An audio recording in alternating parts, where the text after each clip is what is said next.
Welcome to the SoberQ podcast. My name is Ollie and I'm an alcoholic. The question is, what does it mean to be entirely ready in step 6? When I had finished my 5th step, I had quite a long list of defects of character. It wasn't enough for me to just accept that I had the 7 deadly sins of pride, anger, gluttony, greed, lust, envy, and sloth.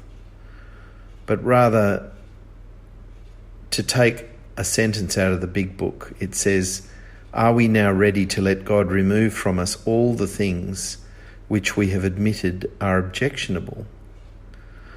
Well, going through my 5th step, I admitted a lot of things were objectionable. The thing was, these things were objectionable in other people. These are the harms that I perceived other people had done me. What were they? They were things like people had stolen from me, people had stabbed me in the back, people were cruel, people were nasty, people were dishonest. I admitted all these objectionable things. These were things I had found objectionable in others.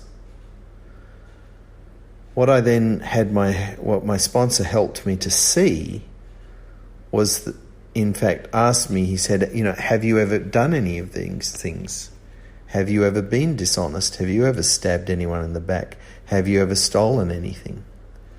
And it was quite remarkable to discover that almost everything that was in the second column of my resentment inventory were things I found objectionable in others, but were things I was guilty of myself.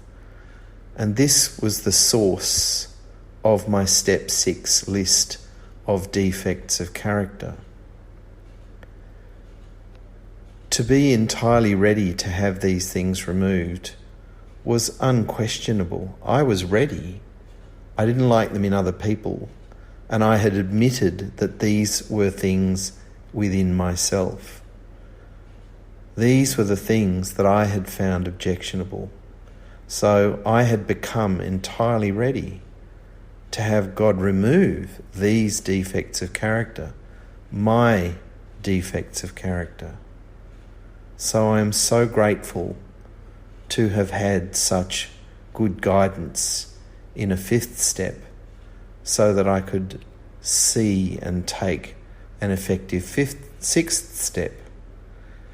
The other thing about the 6th step was going through that list and identifying all the opposites of those things, because we're reminded that whilst God may remove some of my defects, He's not going to remove all of them, because that would make me perfect.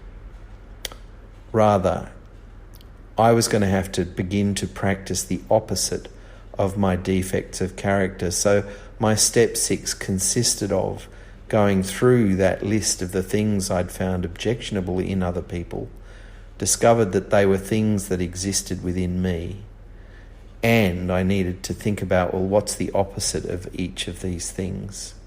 So we went through and we identified those things, and that meant that I was then entirely ready to have God remove all these defects of character. If you would like to share your experience on a recovery question, visit the SoberQ podcast website at soberq.com. Thanks for listening.